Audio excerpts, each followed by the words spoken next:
السلام علیکم ورحمۃ اللہ وبرکاتہ۔ معزز سامعین و ناظرین، ہمارے اکابر میں سے حضرت مولانا قاری محمد طیب صاحب رحمۃ اللہ تعالی علیہ، جو دارالعلوم دیوبند کے محتمم گزرے ہیں، وہ اپنے والد محترم حضرت مولانا حافظ محمد احمد صاحب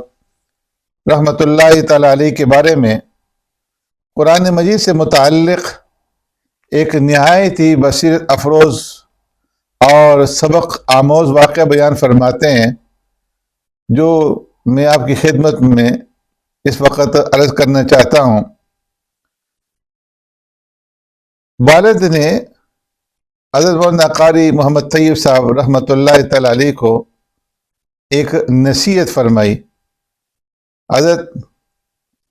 مولانا قاری محمد طیب صاحب رحمۃ اللہ تعالی علیہ لکھتے ہیں کہ میرے والد ماجد نے وفات سے تقریباً 15-20 دن قبل مجھے دارالعلوم دیوبند کے دارالمشورہ میں، یعنی وہ کمرہ جہاں پہ مشورہ کیا جاتا تھا، مجھے تنہائی میں خلوت میں بلایا۔ میں وہاں پر حاضر ہوا تو مجھے دیکھتے ہی غیر معمولی طور پر میرے والد آبدیدہ ہو گئے، آنکھوں سے آنسو جو ہے جاری ہو گئے، اور اس قدر آبدیدہ ہوئے کہ ان کے اوپر گریہ کی کیفیت طاری ہو گئی، اور اس گریہ کی وجہ سے چند منٹ تک جو ہے وہ بات بھی نہیں کر سکے۔ فرماتے ہیں کہ مجھے پریشانی ہوئی کہ کہیں مجھ سے کوئی غلطی تو سرزد نہیں ہو گئی، کوئی ناگوار بات تو پیش نہیں آئی۔ میں نے والد صاحب سے عرض کیا کہ حضرت، آپ کس وجہ سے رو رہے ہیں؟ کیا مجھ سے کوئی کوتاہی ہو گئی ہے، کوئی کمی پیش ہو گئی ہے؟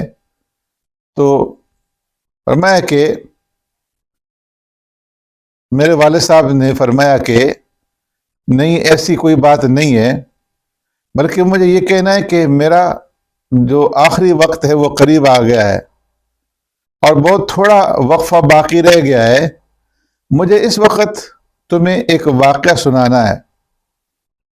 کہ جب میں قرآن کریم حفظ کر چکا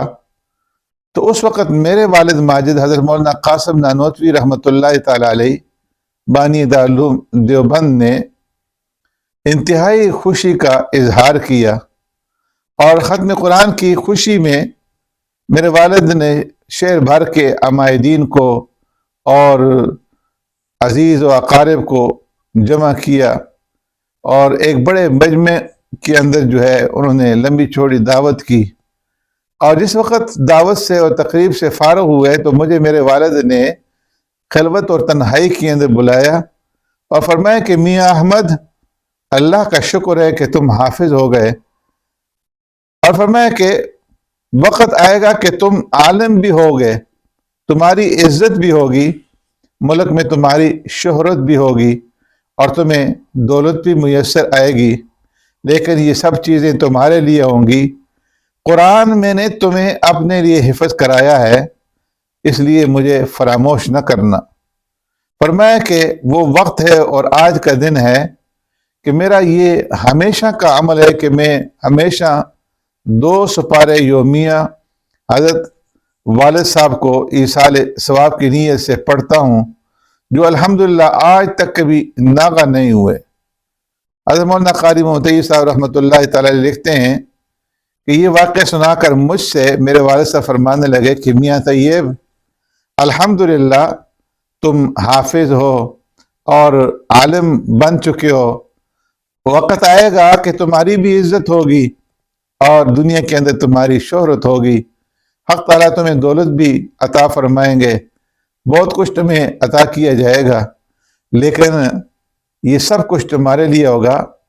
اور بیٹے یہ قرآن میں نے تمہیں اپنے لیے حفظ کرایا ہے، تو مجھے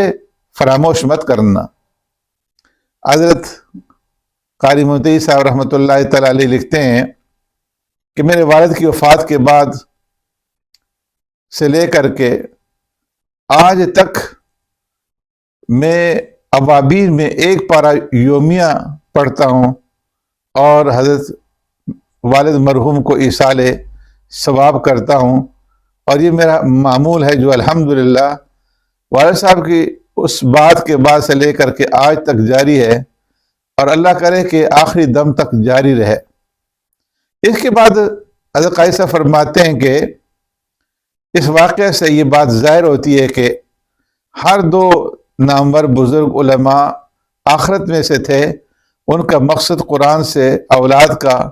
متویر بنانا، اولاد کو صاحب دولت بنانا، صاحب ثروت بنانا اور جاہ اور منصب کا مالک بنانا نہ تھا، بلکہ قرآن کریم کو انہوں نے جو یاد کروایا تو صرف آخرت کے لیے اپنی اولاد کو یاد کروایا، رسماً عادتاً قرآن نہیں پڑھایا، بلکہ اس قرآن کے ذریعے خود کو اور اولاد کو آخرت کے لیے انہوں نے تیار کیا، جو قرآن کے نازل ہونے کا حقیقی مقصد ہے۔ اور یہ بھی ایک حقیقت ہے کہ قرآنی عظمت ایسے ہی قلوب کے اوپر اترتی ہے جو لفظاً اور معناً اسی قرآن کریم کے ہو کر کے رہیں، قرآن کریم کے لیے جئیں، قرآن کریم کے لیے مریں۔ تو اس لیے قرآن کریم کا یاد کرنا، اور یاد کرنے کے بعد پھر اس صاحب قرآن کا، حافظ قرآن کا اپنے ماں باپ کو اپنی دعاؤں کے اندر یاد رکھنا اور ان کے لیے قرآن کریم کی تلاوت کا معمول بنانا، فرمایا کہ یہ ماں باپ کا حق ہے۔ ماں باپ اس کے اوپر محنت کرتے ہیں، اسے دین کی طرف لاتے ہیں، اور ان کی مرنے کے بعد ایسے بچے، ایسے حفاظ کرام، ایسے علماء جو اپنے والدین کے لیے مسلسل ایصال ثواب کرتے رہیں، ان سے بڑھ کر کے کوئی خوش قسمتی نہیں ہو سکتی۔ اللہ تبارک و تعالی ہمیں بھی قرآن کریم پڑھنے اور پھر اپنے والدین کے لیے، اپنے اعزا اقربا اور رشتہ داروں کے لیے ایصال ثواب کرنے کی توفیق عطا فرمائے، آمین۔ وآخر دعوانا ان الحمد للہ رب العالمین۔